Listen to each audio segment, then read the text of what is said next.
There's a train right outside and I've been waiting for it to go for the past half an hour, but it's just not moving, so I'm gonna have to talk over it. I'm very sorry about this whirring noise in the background. It's because the train has been sat there for the longest time. Anyway, hello everyone, my name is Amber and I'm back on BookTube. I have some more energy now. I am settling into my new house and I'm kind of getting my schedule sorted. Moving has kind of thrown me off and I can never find the time to record videos anymore, but I have found time to read. So I'm going to be talking you through the 15 books that I read in October. I'm going to start off with the statistics because I took the time to write those down this month, which was good of me. I think I just said 15 books, but I read 16, so it's even better than you thought. I read 4,664 pages and I listened to 1,418 minutes on audio. My commute has gotten half an hour longer each day and that's the perfect time to listen to audiobooks, so I've been cramming some in. I'm just gonna scooch on over. I rated 0 books 5 stars as usual. I rated 5 books 4 stars, 9 books 3 stars, 2 books 2 stars and 0 books 1 star. So I haven't had an amazing month, but it hasn't been terrible either. I've read some really good bits. I read 6 adult books, 9 YA books and 1 middle grade. I read 4 thrillers, 3 contemporaries, 3 horrors, 2 non-fictions, and 1 each of historical, science fiction, paranormal, fantasy and post-apocalyptic. So a good mixture of things. Thrillers and horrors are a lot higher because it was October and I was taking part in Spookathon and Friday Frightathon and various other things, and I was in a really spooky mood. I read books from 13 female authors and 3 male authors as usual. The numbers aren't usual, but that kind of ratio is. I read 6 backlist books, 9 new releases and 1 advanced reader's copy for 2020. I think I really need to get a move on with reading my backlist because I've been reading a lot of new releases this year. And now onto the books. The first one that I read was Thornhill. This one is a graphic novel. It's YA horror and I gave it 2 stars. I didn't really enjoy it. It's about a girl who moves into a new house with her family and you don't actually see anything about her life, you just watch as she discovers what happened in Thornhill, which was an orphanage back in the day. You also get the point of view of a second character who was at Thornhill when it was an orphanage and she disappears for unknown reasons, I think at the beginning of the book. I can't really remember. I read it very, very quickly. It's a very short graphic novel and most of the pages are actually blank or just really dark with minimal artwork on them. I thought this one was quite boring. I was very, very disappointed because there was so much hype surrounding it when it first came out, but I didn't enjoy it really at all. Fan the Fame, which I gave 3.5 stars. This one is YA contemporary. It's about kind of gaming culture and fandom culture.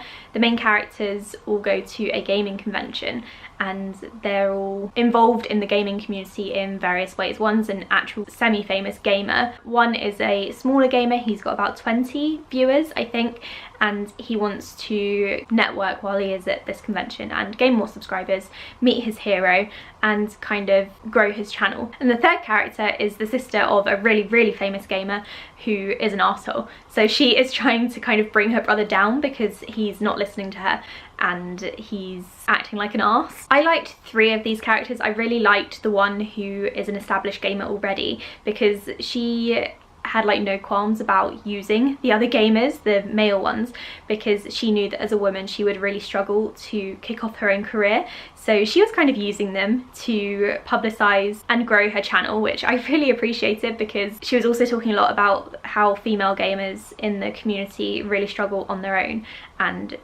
on these panels at the conventions the female gamers are in the morning first thing and the panels are a lot smaller and they're not really mixed in with the bigger male gamers, which is actually a really big issue in the gaming community on YouTube and on Twitch. And I also liked the younger character, the one who's trying to grow his channel.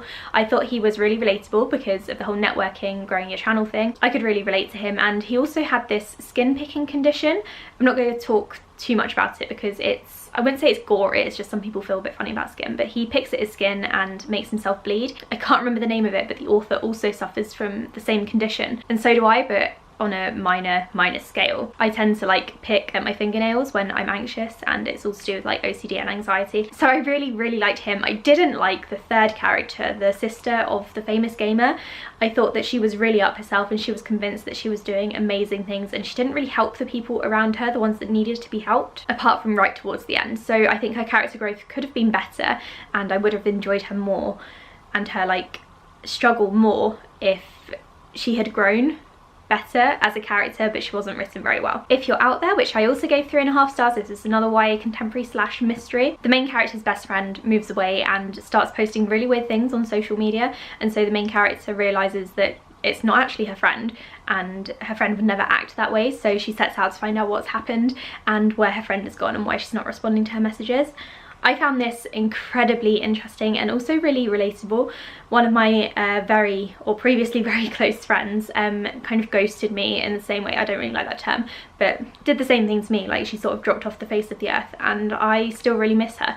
So I really enjoyed reading about the main character as she tried to find her best friend, and their kind of history together, because they grew up together and they were just really, really good friends, and it was just such a lovely thing to read about. And if you watch my channel at all, you know that I'm not really a fan of YA romances, but the love interest in this one and their relationship with the main character was actually really, really nice and sweet, so I really appreciated that. The Fountains of Silence, which I gave 3 stars, which is a shame because I was really, really looking forward to it. I love Ruta Sepet's World War II fiction novels. Between Shades of Grey and Salt of the Sea are just the best. Given both of them 5 stars, they're just incredible, they made me cry, but Fountains of Silence was A, too long, and B, jumped around too much. I think there was something like 148 chapters in this book, because some of them were only 2 or 3 pages long, and there was absolutely no need for that. It jumped around and I was not a fan of it.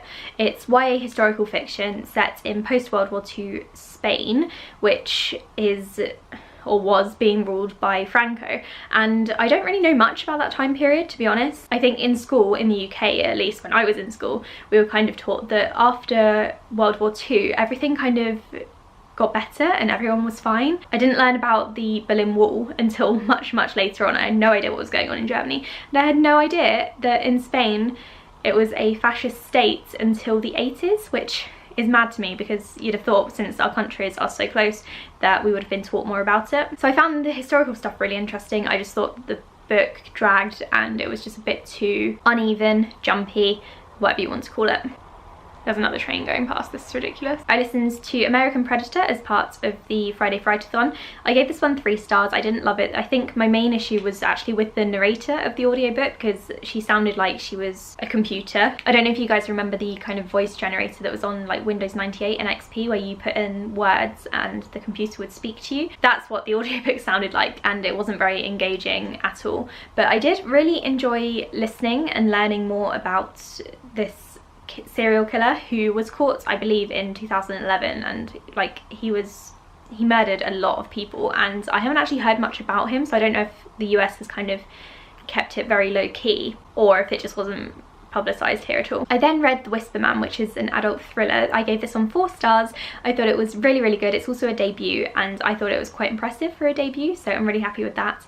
It's about a man and his son who moved to a new town, and previously in this town someone was arrested for killing children, but all these years later, when the father and son moved there, children start going missing and being killed again. So there's a policeman who has to figure out what's going on. The father and son are dealing with what's going on as well. It's all connected in kind of a small town drama sort of way, and I really, really enjoyed it. It was very well written, I thought. I just thought it was a solid thriller. It was very creepy in some places because it was kind of about home invasion, which really gets to me, and I thought it was really, really well done. Dark Matter, which is adult sci-fi, I gave this one 4 stars and it fucked me up. This one is probably my favourite book of the month. It was so well written, and it's kind of timey-wimey stuff, so it's about parallel universes, and I'm not going to say too much because it's quite a short book for a science fiction book, and it throws you right in there. So just know that the main character goes to a parallel universe, and then he has to find a way back to his wife. This one gave me a lot to think about, especially towards the end. I find parallel universe stuff really interesting as it is, and the way that Blake Crouch wrote this one was just incredible. I think the simplest way he described it was that the universes are kind of like a tree branch, so you go down different branches and then more branches kind of come off from there, and that whole thing really got to me, and it made me wonder what I would do in that situation. And if, I don't really want to spoil anything, but if what happened at the end of this book happened to me, how would I handle that? Because I just do not know. Through the Woods by Emily Carroll. This one was a reread for me. I read it about 5 years ago, I think. It's a graphic novel, and I didn't really enjoy it. I gave it 2 stars. I think I gave it 2 or 3 stars when I read it the first time as well. I remember the first time I really liked the first story. This time I liked the first story, although I was a bit confused, and I liked the, I think it was the second story. about the worms because that was creepy, but the other stories were just a bit dull and unoriginal, not very interesting. So I gave this one 2 stars. City of Ghosts by Victoria Schwab. This is middle grade paranormal. It's about a girl called Cassidy Blake who goes with her parents to shoot a paranormal activity TV show. And the first place they're travelling to is Edinburgh, which is apparently the most haunted city in the world. I listened to this one as an audiobook. I found it very cute and sweet.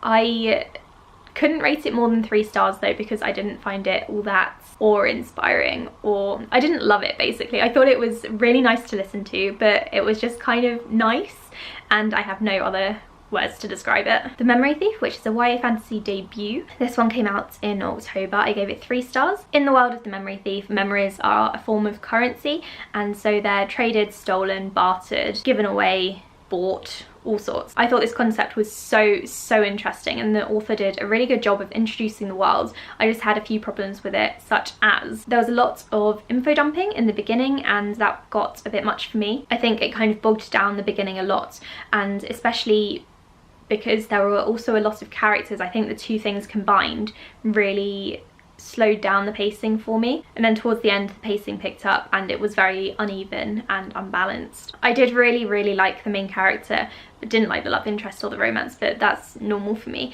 The main character was very interesting.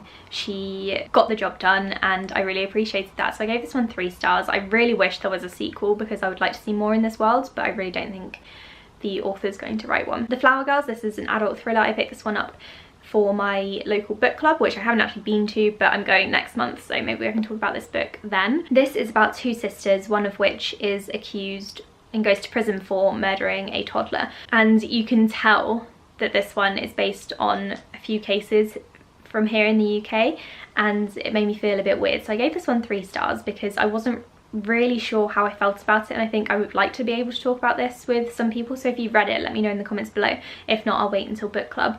But it made me feel a bit like iffy about how certain cases in the UK clearly inspired this book, and I don't know how I feel about the author making money from them, because she even mentions some of the cases in the book and it just makes me a bit uncomfortable. So I don't really want to talk about this one much, just because it makes me feel very uneasy, and I think child killing is such like a sensitive topic to tackle, and I'm not sure the author did it very well, to be honest. I gave it 3 stars.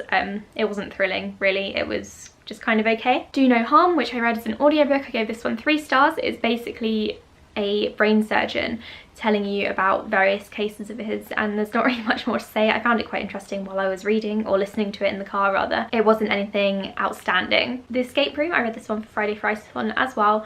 I gave this one 3 stars. It was a bit of a letdown, to be honest. So the book is marketed as an adult thriller about a group of employees or colleagues who are put in an escape room and then it turns deadly, and they kind of are, but at the same time the escape room is just a minimal part of the book. There are more flashbacks and backstory than actual escape room stuff.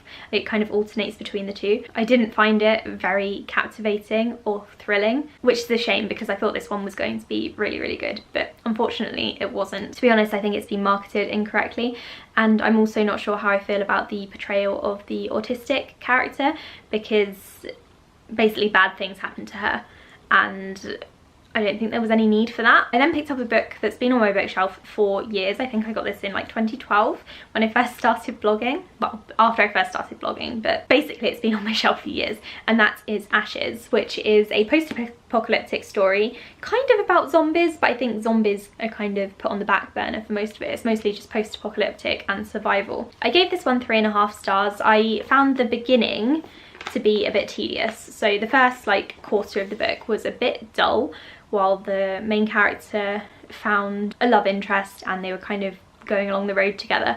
But then something really interesting happened towards the middle and I found it all very engaging. I found the kind of community vibes to be very captivating, creepy, engaging, I don't know what you want to call it. And then the ending happened and now I really want to read the sequel, except I'm not buying books until at least my birthday, which is in a couple of weeks. Is it going, or is it just revving its engine? For God's sake. Only 2 more books to go, bear with me. The next one I read was a YA thriller, which doesn't come out until 2020. Obviously, I've received an advanced reader's copy of this one. It's called All Your Twisted Secrets, and it's not coming out until March. But it's probably one to keep an eye on because I did really enjoy it. I gave this one 4 stars. I am a little bit conflicted about the ending, I have to say. I need more people to read it so I can talk about it with them. But it was very engaging. I really liked the characters for the most part, and it's given me a lot to think about. So it's about some teenagers who are selected for some sort of government or county grant or scholarship or something, and they all come together for dinner. But then they're trapped in the room by themselves and they all start to turn on one another. I found it all very, very engaging, and I loved that the secrets and the twists and turns started coming out as they spent more time in this room. I think this one's going to be very popular come March, and I think the ending is probably going to piss some people off, but I think I liked it. I'm just not entirely sure yet. Finally, thank God, because this train is getting louder and louder, I read I Hope You Get This Message, which came out in September or beginning of October. I can't remember which. This one is about 3 teenagers who are kind of struggling because Earth has received or intercepted a message which says that aliens basically might be terminating the planet. And these teenagers are dealing with the end of the world, as is everyone else, and they want to send messages to their loved ones and find their loved ones, reconnect with people, and basically settle things for them, just in case this is the actual end of the world. And I really, really like the concept. I really, really wanted to love this book, but it kind of dragged for me. I don't think it was executed very well. It was way too long for what little happened. I also feel like the author was trying to do too much with it because it felt like enough wasn't done. It just seemed to me that there were too many things going on, and so everything was a bit disconnected and underdeveloped, which was a shame. But it was a very diverse book, which I appreciated, and again, the concept was good, so I gave this one 3 stars. Those are the 16 books that I read in October. I hope November is also a very successful month for me. I have a few days off work, so I'm hoping that I'll be able to fit some reading, blogging and booktubing in. I hope that I will be able to sort out a schedule for myself and figure out when I can record and when I have time. Thank you so much for watching my video, and I'll speak to you on my next one. Bye!